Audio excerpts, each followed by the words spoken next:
1 week left in the high school football season. I'm Zach Dean. This is Chris Boyle. This is it. This is what we've all been waiting for. It seems like we were just wee young men when the season started way back in August, but here we are 11 weeks later and a lot to still decide. That beard started right about that time. You know what? It's funny. The other day, I was looking for our video on YouTube to share, and I saw our first week 0 video from earlier this year. I looked like I was 12, and now I look like I'm 40. And it's great. Dolphins haven't won yet, so we're still going to keep rocking it. I was about to say the Dolphins will wear on you after a while, won't they? This game, and maybe gone this time next week, though. The Jets concern me. Anyway, No Shave November's coming up, so I don't think it's going anywhere anytime soon. Anyway, Spruce Creek and Oviedo. That's where we're going to start this week. You're going to be at that game. That's a big one. Spruce Creek absolutely needs to win. Oviedo, no stranger to the area. Matt Dixon, who coached Atlantic for a couple of years, back in the area. Oviedo, no team that you can just look past, and Spruce Creek can't look past it, and they got to win this game to basically get in next week, right? Right. So they're the 7 seed coming into the week. They are the team that probably has the most to lose this week if they don't get this job done at home. Yep. And we circled this game back at the very beginning of the year and thought somebody is going to be playing for a playoff spot tonight, whether it was Oviedo, who was a team that made it last year, whether it was Creek, whether it was both of them. I realistically thought this could have been a game that might have been even a play-in. Is Oviedo out of it? Oviedo's a little bit too far out, I think. There's just too many teams in front of them to jump for them to make it from, I think they're around 12th right now, to get into the 8th spot with Mandarin, Lake Mary, Lake Brantley, a few other teams in front of them. But for Creek, it's pretty simple. I don't think there's any way that they don't win this game where they're not in the playoffs. If they're able to take care of business, they get in. It's going to be a showcase of running backs. Marvin Scott, of course, for Spruce Creek.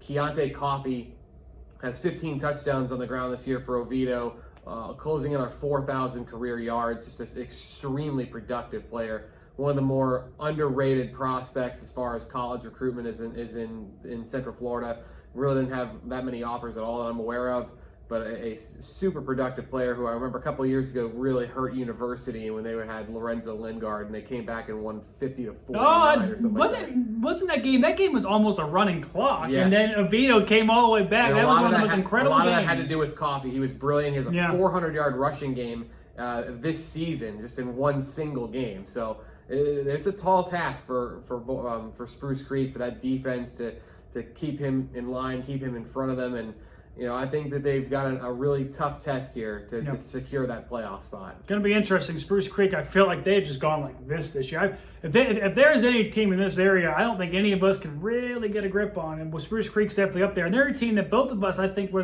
we picked as kind of our dark horse going into the year. And they've kind of been a dark horse, but I think they've probably lost some games they should have won, and kind of vice versa. So this is a game where they're going to need to show up. Consistency with Spruce Creek. They've started out so well in a couple of clutch games. That FPC game changed everything. And Seminole too. They started off brilliantly in that game, and it kind of fell apart for them. So if they're able to kind of maintain that wave, I expect them to get off to a good start in this game as well. Yeah. The Oviedo is a team that's given up some points, given up some yards this year. I do think they can get off to a good start if they're able to maintain it like they did against Westport, like they did against Key West in the second half.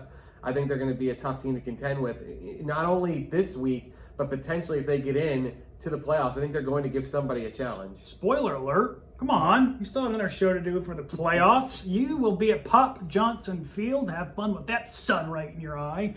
Anyway, I'll be at Atlantic where I won't have sun in my eye because I'm not going to be in a press box, apparently there's no press box. I am looking forward to that. I'll bring my lawn chair. I'll bring my cooler. No alcohol will be in there, though. Don't worry. Just some juice, a little Capri Sun action. Atlantic and Lely, whatever. They're from Naples, right? They are from Naples. Woo! Enjoy that trip across I-4. Anyway, you're going to be coming all the way over here. Another team that I think's got to win, Atlantic. I mean, another win and you're in team. I think Atlantic's in a little bit of a safer spot than Creek coming into the week, just because I don't think the competition is quite as deep and as close to Atlantic. But a win would certainly get them in, and it might vault them into the 6th seed. Lely comes in with a 6-3 record. They're a team that likes to grind it out. They've only scored 112 points in 9 games. It works out to just over 12.4 per game.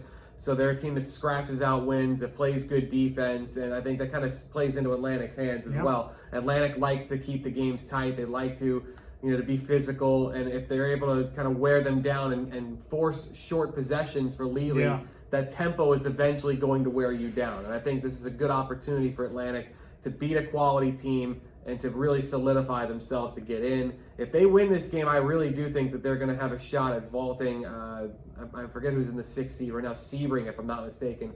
They would vault Sebring into the 6th seed, and that could potentially set them up for either a matchup with River Ridge out of Newport Richey or Jesuit from Tampa in their first round, rather than facing one of the top teams like Rockledge or something like that. Either Rockledge or an undefeated Lake Wales, who's the number 2 seed. Yeah, I think that is motivation enough for Atlanta, because we saw. I just don't think they were ready for Rockledge earlier this year. I'm not sure that's going to be any different. Should they? I'm not sure anyone in that region. Yeah, Rockledge. I think they're Lake a Wales. wagon. Yeah. Lake Wales is a quality team. Jesuit's a top 10 team as well, but Rockledge has kind of steamrolled just about everybody they face this year. So I kind of tip them to be the favorites. In the big game for Atlantic. I mean, when DJ Mayo and that staff took over, a year and a half ago, this was kind of, I feel like this is the moment they've been waiting for. They were going to get this team back into the playoffs, and while it seems like that's going to happen no matter what, a statement win to end the year to guarantee them getting in there and possibly helping out who they play next week would kind of justify everything they've been doing there, which has been a lot of good things. Anyway, I'll be at that game. Come out and see me. I'm not going to have my press pads on because I don't want anybody to know who I am. I like to be incognito, although my beard might make it Those difficult. shirts, you cannot possibly Oh, be I know. incognito I dress way down for Friday. I'll be in shorts. And it's going to be hot. Fall my you-know-what. Anyway, Mainland and Bowls. I finally got to see Mainland last week. It was worth the 9-week wait because they steamrolled over Seabreeze, as they've done for almost 10 straight years. They bring in host a Bowls team that's very good. Good tune-up game for Mainland, who is going to be in the playoffs no matter what. Right. But I think they're hosting. They're the only team they're going to host no matter what. So good tune-up game, kind of a pre-whatever to the playoffs for them. Yeah, not only is it a tune-up game, but I think it is crucial for seeding. You look at the way their region breaks out. If they're going to be stuck in that 4 spot, they may get Columbia, who was the number 1 team in the state for about 7 weeks this year. It'd be a very tough matchup for them in the first round. If they win this game, there's a chance that they could jump ahead into the 3 seed, and then they would potentially get either Pensacola, Washington, or St. Augustine, depending on how things break down. Much better matchups. Yeah, I think we're starting to see the best of Mainland, though. The offense looks like it's gotten everything sorted out. Teron Key's healthy. He threw for close to 300 yards last week. Isaiah Gordon ran for 2 touchdowns. The defense has been absolutely lights out in district play. They blew out everyone in the district. Would they give up 16 total points? 16 total points in 4 games. I mean, they're giving up 2 safeties a game. It was a running clock every time they played. But we want to see how they do against these kind of playoff teams. Now, Bowls comes in on a 7-game winning streak, so this is certainly going to be a test. It's maybe not as dominant of a Bowls team as they've had in recent seasons. Right. You think back to just a couple of years ago when Mac Jones, who's now at Alabama, was their quarterback. It's not quite as dominant and star-studded of a team, but Bulls is a quality program every single year. They're a team that is always in the playoffs, just like Mainland. Both these teams are going to look to accomplish the same goals from this matchup. Get win with momentum, and hopefully set yourself up with the best matchup. Get out healthy, too. And get out healthy, absolutely. Big game for both teams. Good precursor to what's going to come for them next week. Those are our big 3 games. There are a couple other big games. New Smyrna Beach and Trinity Christian. This was a game that was this originally on the schedule this year, or was this one of the makeup games? It was a makeup game added on September the 5th after Hurricane Dorian. And at the time, it was tough to tell how much this game was going to mean. A lot. We thought Trinity was going to have a good position to be in the playoffs again, based on the way their region shakes out. And it looks like they're going to be safe no matter what. They beat St. Francis Catholic, who's the 6th seed. Halifax Academy, who's the 7, is already finished, and there's just not enough to bridge that gap. So Trinity's going to be in. New Smyrna, on the other hand, a huge winner last week. They got not only the win over Daytona, but Milton, the team that was ahead of them, lost to Pace 6-3. So right now, New Smyrna holds the 8th seed in Region 1-6A. If they win, you imagine that they're going to get in. They will face Escambia in the first round, which is a very tough matchup. But it would be a huge moment for John Wilkinson for that program. New Smyrna hasn't made the playoffs since 2012. This is their first back-to-back winning seasons in a decade. So a lot of things starting to go the right direction. That's kind of what they assumed when they brought in a guy like Wilkinson who won 4 titles at Cocoa. You thought that you'd start to see the progress, and it's starting to take shape now.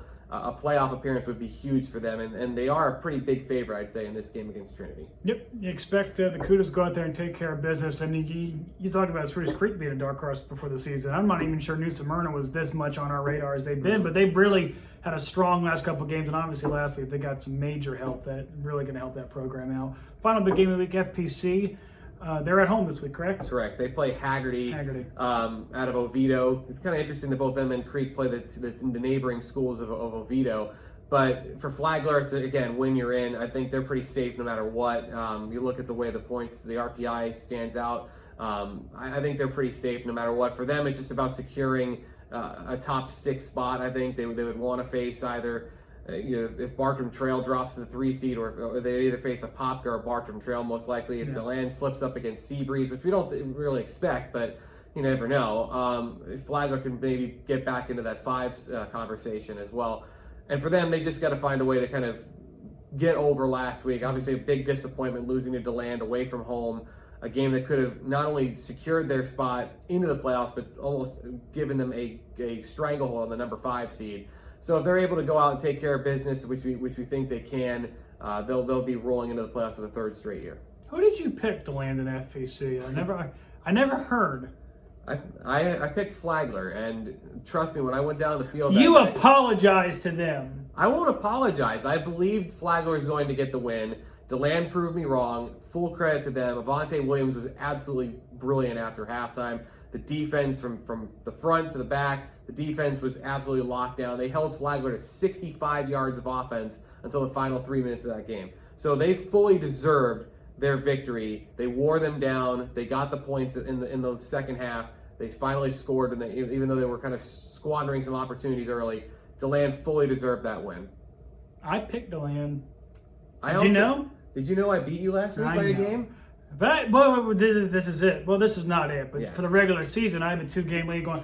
You may have to go out on a couple limbs this week because the picks are going to be, I think, similar. Although we have the playoffs, we're going to have a decent amount of teams next week, so maybe I'll take some chances knowing that I'm winning. We could have as many as 8 teams in. And that'd be good. Right now, the max we could possibly get is 9, and that would be contingent on Taylor doing something they haven't done in a long time in beating Crescent City. Yes. And Lopez also has to go on the road to Sefner Christian, which is a very difficult game. They've won 6 straight.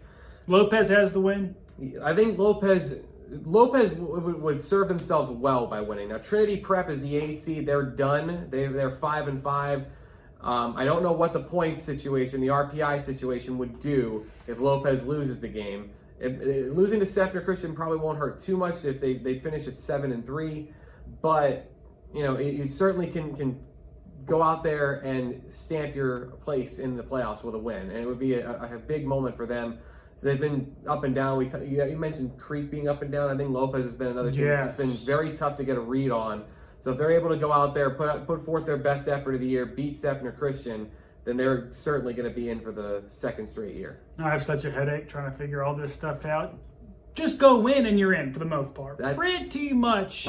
And unless you're one of these fringe teams that need some help, win and you're in. That's all I'm going to look for on Friday night. Atlantic needs to go out there and take care of business. Spruce Creek, same way. Mainland Bowl is going to be a good ball game. Well, we're going to have you covered. We have 1,000 people covering games this week. I know. I am as surprised as you, but we're going to have you covered on all ends of this county. So he's going to be at that Spruce Creek Oviedo game. I'm going to be out camping with the Sharks at Atlantic and Lely. I don't know. I don't care. Naples. And then we're gonna have be covered for the. Godwin will be at Mainland. Is Godwin gonna be at Mainland? Ooh, they're not gonna be happy to see him. He picked Seabreeze last week. He picks Seabreeze every year. I think they're numb to it at this point. That's true. Brett Borden will be at Seabreeze versus DeLand, which is a great end of the year. Yeah, like a little rivalry game there. And then we're also planning to have somebody at New Smyrna and Trinity. Woo, doggy! That's right. Buckle up. Final Friday night of the 2019 regular season. Hard to believe, but it is here. Follow us on Twitter. Follow us on Facebook. Be nice. Don't be mean. Whatever. You can be mean if you want. I'm mean. I'm Zach Dean. This is Chris Boyle. We will see you out there on Friday, and hopefully we'll see a bunch of you out there next week.